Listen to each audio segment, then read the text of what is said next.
Complex fans.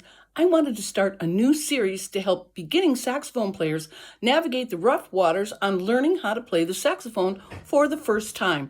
And the most important thing about saxophones are the reeds. This is what makes the saxophone sound like a saxophone, and I want to show you some real easy points that you need to know about so you can make the best choice for you on what reed you're going to use for your saxophone. Let's get into it. First, you have to have the right size reed for whichever saxophone you're playing. The smaller the saxophone, the smaller the reed. The larger the saxophone, the larger your reed. If you're playing a tenor saxophone, you have to use tenor saxophone reeds. If you're playing an alto saxophone, you have to use alto saxophone reeds. It's written on the box, and any music store should be able to help you effortlessly on this one. Once you've got the correct size reed for whichever saxophone you're learning how to play, the next and actually the most important thing to consider is how strong that reed is.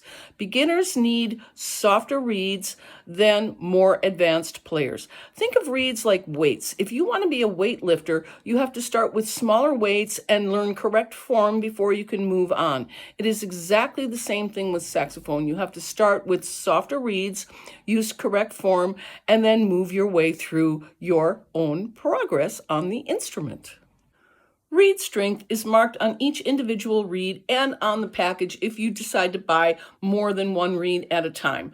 With saxophone, you want to start with small numbers, and by small numbers, I mean something that says 1.5, or something that says soft, or maybe something that says 2. So where do you find these markings?